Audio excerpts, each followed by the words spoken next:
passer au deuxième intervenant, le docteur Beaugrand Van Claveren, gynécologue médical attaché au centre Antoine Lacassagne, qui va nous parler du cancer du sein et grossesse. Alors on va changer complètement de sujet, mais c'est également une note d'espoir pour toutes les femmes jeunes. Alors le cancer, c'est le cancer donc le plus fréquent de la femme jeune, et donc cancer du sein et grossesse va être une situation clinique de plus en plus fréquente à laquelle l'équipe pluridisciplinaire sera confrontée. Effectivement, on a une augmentation de l'incidence des cancers du sein avec, comme tout le monde le sait, 54 000 cancers du sein par an.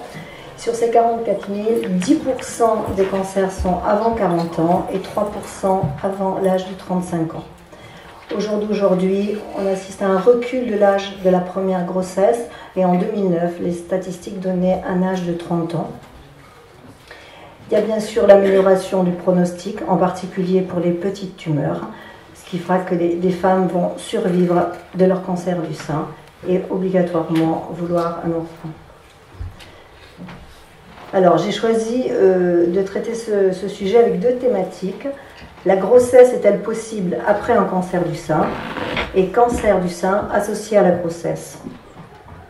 Alors, la grossesse est-elle possible après cancer du sein? Donc, elle va guérir, elle voudra un enfant. La question est, le cancer qui est menace de vie est-il conciliable avec la grossesse source de vie? Cela soulève plusieurs questions. La grossesse influence-t-elle le pronostic du cancer? Quand autoriser une grossesse après un cancer du sein? La grossesse après cancer du sein est-elle une grossesse à risque? Enfin, quel est l'impact des traitements sur la fertilité? Alors, la grossesse influence-t-elle le pronostic du cancer? Énormément d'études internationales et une étude française dont le centre de Nice avait participé ont montré que la grossesse n'aggrave pas le pronostic du cancer du sein, la grossesse n'augmente pas le risque de récidive ni de métastase, et la grossesse ne modifie pas la survie globale. En fait, c'est l'âge, et surtout inférieur à 35 ans, qui est un facteur de risque indépendant, et cela a été dit donc dans les réunions de Saint-Paul en 2009 et répété en 2011, qui est un facteur de risque de récidive locale, métastatique et de surmortalité, ce qui fait que toute femme jeune, très probablement, aura l'indication de chimiothérapie. Quand autoriser une grossesse après cancer du sein? Bien sûr, on étudiera le dossier en réunion pluridisciplinaire, après un bilan complet scénologique, bilan d'extension, un TEP scan. En gros, 2 ans, on autorisera une grossesse, 2 ans après la fin des traitements pour les cancers de bon pronostic, 5 ans après la fin des traitements pour les cancers de plus mauvais pronostic, c'est-à-dire avec envahissement ganglionnaire, les grades 3, les grosses tumeurs et surtout l'âge inférieur à 30 ans. Ce qu'il faudra bien dire à la patiente lorsque le cancer sera hormonodépendant, qu'il y aura donc une hormonothérapie de 5 ans et donc la grossesse sera d'autant plus différée de 5 ans. Le dossier discuté en RCP si bon pronostic et limite de la fertilité pour arrêter effectivement cette hormonothérapie à 3 ans et autoriser une grossesse. Cela se fait depuis peut-être une conduite à tenir qui est assez récente au jour d'aujourd'hui et qu'on commence à proposer aux jeunes femmes. Le cas des femmes qui sont porteuses des mutations BRCA1, BRCA2, les recommandations sont identiques, mais il faut simplement dire qu'il y a 50% de risque de transmission de cette mutation et que le diagnostic préimplantatoire dans cette indication n'est pas autorisé en France. La grossesse après cancer du sein est-elle une grossesse à risque? Sur le plan fœtal, les études nord-américaines et danoises portant sur 25 000 patientes ayant eu 6 000 enfants, il n'y a pas de différence significative par rapport aux anomalies génétiques, par rapport aux frères et sœurs ayant eu les enfants. Dans le cas des mutations BRCA1, BRCA2, 50%, donc il faudra prévenir qu'il y a 50% de risque de transmission de la mutation à la descendance. Sur le plan obstétrical, il n'y a pas plus de fausses couches spontanées, d'accouchements prématurés, de retard de croissance intra-utérin après chimiothérapie ou radiothérapie. Sur le plan maternel, c'est le risque cardiaque qu'il faudra évoquer en raison de l'irradiation pariétale et de l'utilisation de chimiothérapie cardiotoxique que l'on utilise dans le cancer du sein, comme les anthracyclines et le trastuzumab. Donc il sera essentiel de proposer un bilan cardiovasculaire, quel que soit l'âge. Quel est l'impact de la chimiothérapie sur la fertilité? Donc comme on a vu, l'âge inférieur à 35 ans est un facteur de risque indépendant. Donc les femmes jeunes auront une chimiothérapie.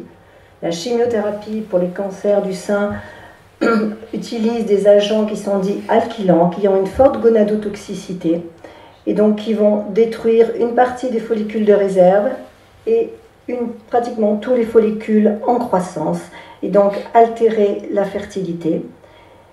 Il est habituel de dire qu'une chimiothérapie dans les cancers du sein font vieillir un ovaire de 8 ans, de 8 années. Donc on va proposer à ces femmes une préservation de la fertilité. Cela se fait chez l'homme depuis très longtemps, depuis les années 70 avec l'avènement des sécosses. Et il est très facile de prélever le sperme, de le congeler, puisque les spermatozoïdes résistaient très bien à la congélation. Donc pour l'homme, ça se fait depuis maintenant une quarantaine d'années. Pour la femme, c'est assez nouveau, puisqu'on a commencé à en parler à l'American Society d'oncologie clinique en 2006, ça a été la naissance un peu de l'oncofertilité. Le plan cancer en 2009-2013, dans une de ces mesures, parle de la faciliter l'accès aux techniques chirurgicales et instrumentales complexes et innovantes, reconnaître des plateformes régionales de cryobiologie associées aux sécosses pour améliorer l'accès à la préservation de la fertilité pour les patientes atteintes de cancer. Les recommandations de Saint-Paul en 2011, toute femme avant chimiothérapie doit être informée sur les effets des traitements sur sa fertilité, sur le report éventuel d'un projet de grossesse et surtout sur les possibilités de prise en charge en préservation de la fertilité. Cette préservation de la fertilité a été également possible grâce à l'évolution des lois de bioéthique. La loi de bioéthique d'août 2004 qui a été révisée en 2011, qui nous dit qu'en vue de la réalisation d'une aide médicale à la procréation, toute personne peut bénéficier de la conservation des gamètes et du tissu germinal lorsqu'une prise en charge médicale est susceptible d'altérer sa fertilité. Un arrêté du 11 avril 2008 autorise en fait l'aide médicale à la procréation d'urgence peut être proposée avant chimiothérapie pour congélation embryonnaire ou ovocytaire. Et enfin, tout dernièrement, en février 2011, il y a eu l'autorisation de la vitrification ovocytaire. Alors, en gros, quand on a commencé à congeler, par exemple, le sperme, c'était une congélation un petit peu comme lorsqu'on met quelque chose dans le congélateur et qu'on va le congeler. Mais en fait, au niveau de l'ovocyte, l'ovocyte résistait très très mal à cette congélation, parce que lors de la décongélation, il y avait un choc osmotique, et donc on perdait pratiquement 80% des cellules congelées. Au jour d'aujourd'hui, le procédé de vitrification, en gros on met un antigel et on empêche la formation de cristaux, ce qui fait qu'on récupère 80% des cellules cryoconservées. En tout cas, ce qu'il faut savoir, c'est que l'information doit être claire, loyale, est une obligation légale et opposable. Donc on doit informer une femme de cette action de la chimiothérapie et aussi de la radiothérapie sur sa fertilité. Donc la consultation d'oncofertilité est née. Donc au cours de cette consultation, on va informer de l'impact des traitements, on va évaluer et proposer. Informer donc sur l'impact de la chimiothérapie sur la fonction ovarienne. On sait que chez la petite fille, le pôle de départ des follicules est déterminé dès la naissance. En fait, ce pôle est génétiquement programmé. Et il y a un déclin monophasique tout au long de la vie de la femme, avec une perte progressive de ces cellules. Il n'y a pas de régénération au cours de la vie de la femme de ces cellules reproductrices. Et donc, la fertilité de la femme baisse avec l'âge, ça tout le monde le sait. Et donc, une chimiothérapie va accélérer le vieillissement de l'ovaire, en gros de 8 ans. Et donc le pourcentage bien sûr d'insuffisance ovarienne va augmenter avec l'âge de la femme, mais l'âge critique est 30 ans. Et on voit très bien le problème qui va se poser puisqu'on a ce recul de l'âge de la première grossesse. On va évaluer avant les traitements chimiothérapie la réserve ovarienne de la femme, ce qui lui reste en fait comme petits ovocytes.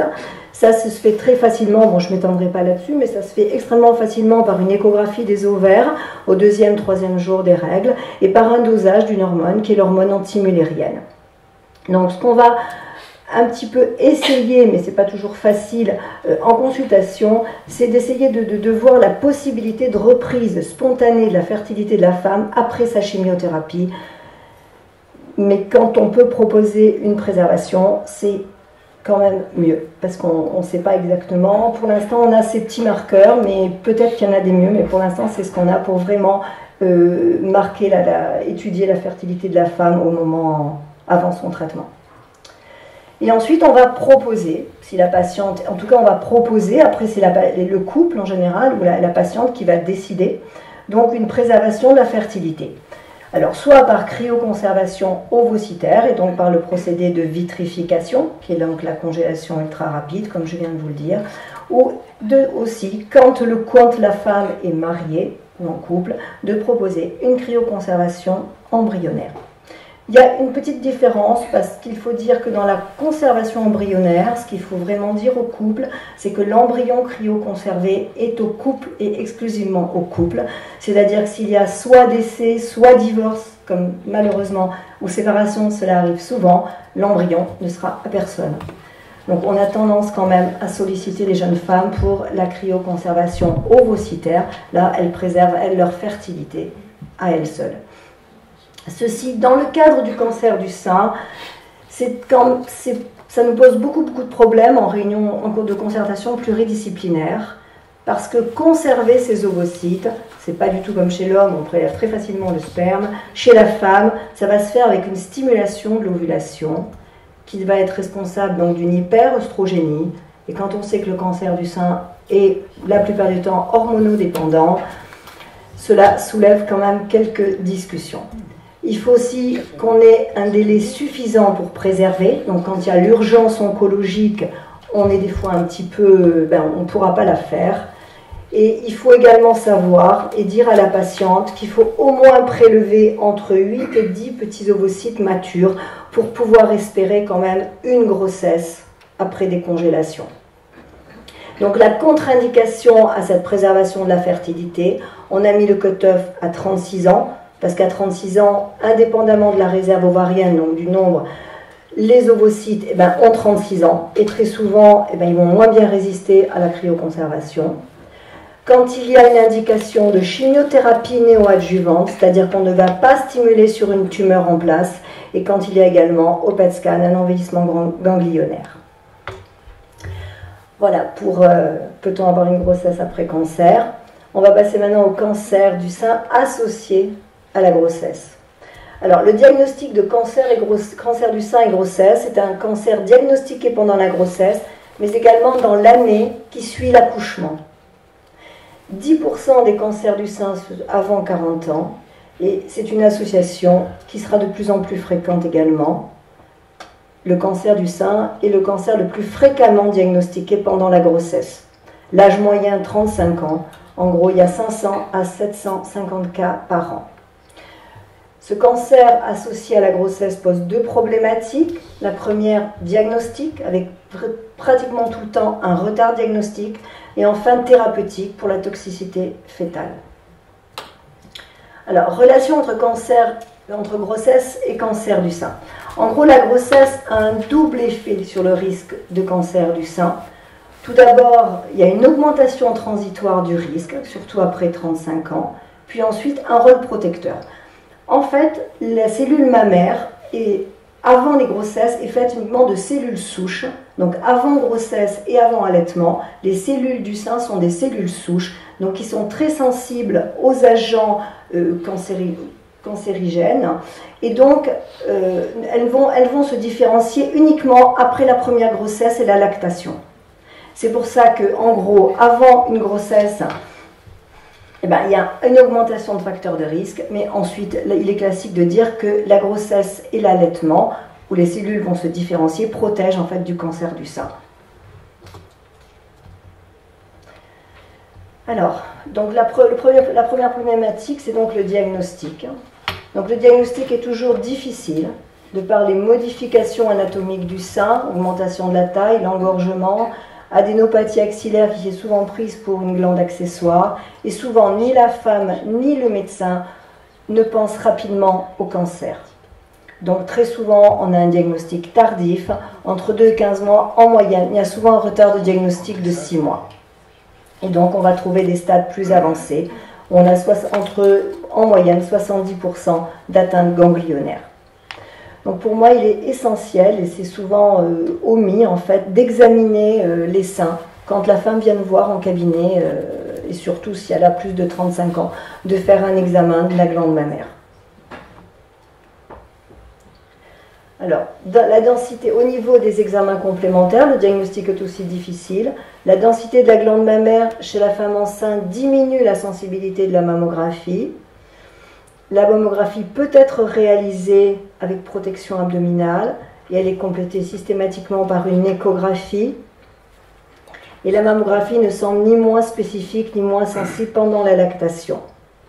L'utilisation de l'IRM est controversée, surtout qu'il y a l'effet tératogène du produit injecté qui est le gadolinium. En gros, le gold standard est l'échographie et la microbiopsie qui vont faire le diagnostic. Pronostic du cancer du sein associé à la grossesse. Théoriquement, il y a un même pronostic à âge et facteurs pronostiques identiques, c'est-à-dire taille de la tumeur, envahissement ganglionnaire, facteur d'histopronostic. Mais comme le diagnostic est souvent tardif, avec un retard en moyenne de 6 mois, on a souvent des grosses tumeurs, des envahissements ganglionnaires entre 56 et 89% dans toutes les études. Il y a beaucoup plus de métastases d'emblée, 10%. Ce sont souvent des grades 3. Souvent, ce sont des récepteurs négatifs avec une surexpression de la protéine R2 qui va justifier un traitement par le trastuzumab. En gros, survie à 5 ans de 40 à 70%. Ce qu'il faudra surtout, c'est ne pas retarder le traitement, parce qu'en fait, le risque d'envahissement ganglionnaire augmente de 1,8% après 1 mois si on a 1 mois de retard de prise en charge thérapeutique, de 5,2% 3 mois et de 10% à 6 mois. La grosse problématique du cancer du sein associé à la grossesse, c'est le premier trimestre où il y aura une contre-indication à la chimiothérapie. Alors, l'influence de la grossesse sur le pronostic du cancer. Bon, là, je vais citer quelques études qui ont été faites qui sont plutôt un petit peu contradictoires, mais dans l'ensemble, c'est positif. L'étude de Murphy, bon, toutes ces études sont assez récentes, hein, donc celle-là, elle est de 2011, sur 99 patients traités entre 1999 et 2007, 36 cancers en cours de grossesse, 63 cancers dans l'année qui ont suivi l'accouchement. Et ils ont comparé une patiente atteinte de cancer comparée à 2 patientes témoins, donc indemnes de cancer, sur un suivi de 6,3 ans. Il n'y avait pas de différence de survie, mais il y avait plus de cancers récepteurs hormonaux négatifs, œstrogènes, récepteurs à la progestérone négatif, plus d'envahissement ganglionnaire et de grade élevé. Donc facteurs d'histopronostic étaient plus importants agissaient plus, on tenait plus en compte d'histopronostic, des facteurs d'histopronostic que véritablement l'état de grossesse en fait. Madelin en 2008, il y a aussi, bon, les séries sont assez petites, hein, parce que c'est quand même pas facile d'arriver à faire de telles études. Donc 40 patients, 18 aussi diagnostiqués pendant la grossesse, 22 dans l'année qui suivait l'accouchement. Soit ça appariait toujours à des témoins, et à caractéristiques égales, cette étude montrait qu'il y avait un plus mauvais pronostic. Et Azim en 2011 trouvait que la survie sans rechute était moins bonne chez les patientes lors du diagnostic, et lui, il incriminait le rôle spécifique de l'hormone de croissance et des facteurs en fait de croissance qui sont trouvés lors de la tumeur, et que peut-être également le traitement était sous-optimal. Alors la prise en charge de ces cancers associés à la grossesse. Alors l'interruption de grossesse n'améliore pas le pronostic. Elle est quand même conseillée si le cancer est inflammatoire ou métastatique d'emblée. mais il n'y a pas forcément indication à interrompre la grossesse. La chirurgie est toujours possible, quel que soit le stade de la grossesse.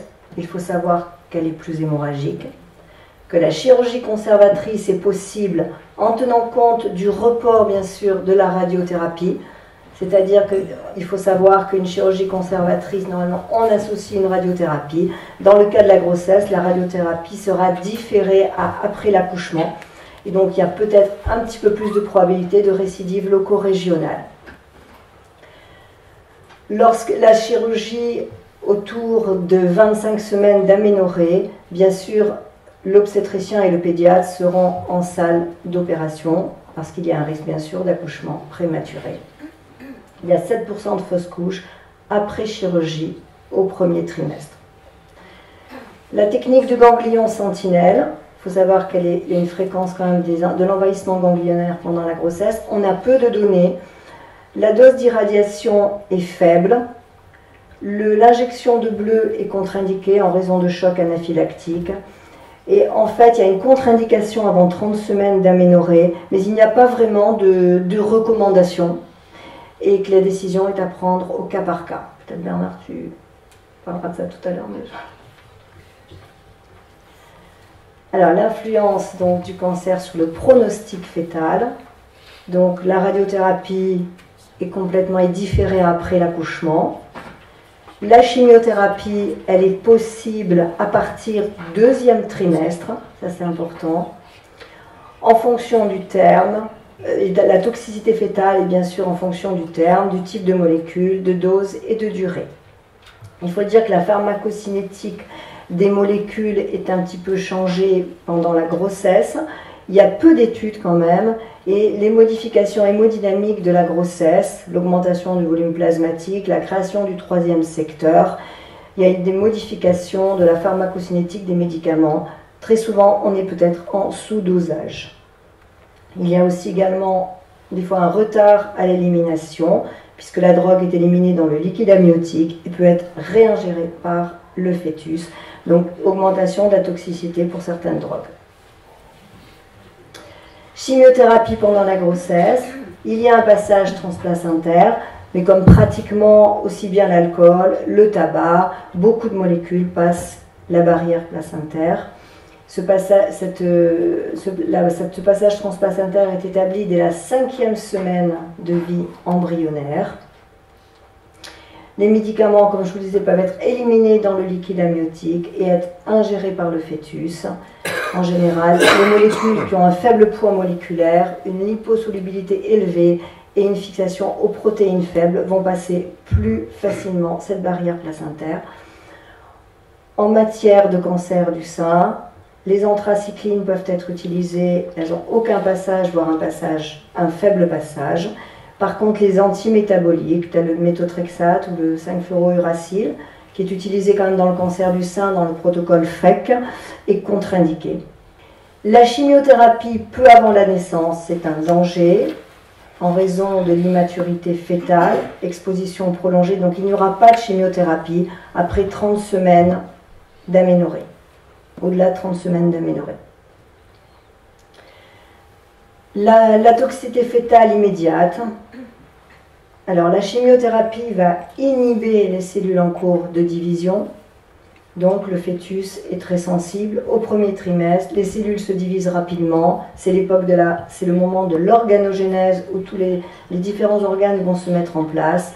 Donc il y a avortement, malformation congénitale et la chimiothérapie est formellement contre-indiquée.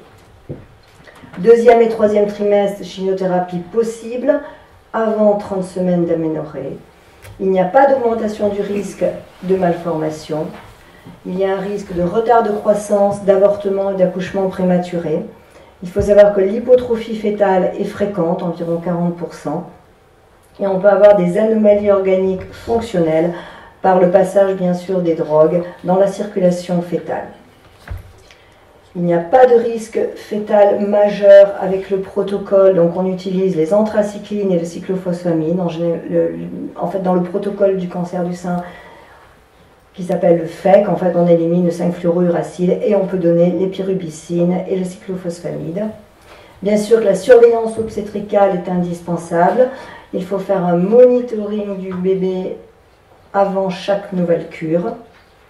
Il faut impérativement que l'accouchement soit fait entre 34 et 36 semaines, dès que la maturité fœtale est obtenue, que la voix basse est conseillée et qu'il faut absolument analyser le placenta. On a décrit des rares anomalies au niveau du placenta, en tout cas de contamination par les cellules de métastase placentaire, mais exceptionnelles. Toxicité fétale à distance, peu de publications, elles sont souvent suivies, souvent courtes mais rassurantes, pas d'augmentation de risque de cancer, pas plus que de malformation ni de retard intellectuel. Il y a peu de données sur certains produits encore qui sont d'utilisation récente. Une seule étude est très positive par rapport au pronostic fœtal, c'est l'étude de Ring en 2005 sur 28 patientes avec une patiente au premier trimestre, 22 au deuxième trimestre et 5 patientes au troisième trimestre. Il y a eu 27 naissances, 27 sur 28 enfants vivants, une fausse couche au premier trimestre, l'âge gestationnel médian 37 semaines d'aménorrhée. Il y a eu 5 complications sur 27 complications néonatales et 2 sur 18 complications liées à la prématurité. En gros, 27 enfants sur 27 avaient un développement normal avec une médiane de suivi de 42 mois. Prise en charge donc après l'accouchement, dans le postpartum, l'allaitement est interdit. Toutes les drogues passent également dans le lait et envisagez bien sûr une contraception efficace. Merci de votre attention.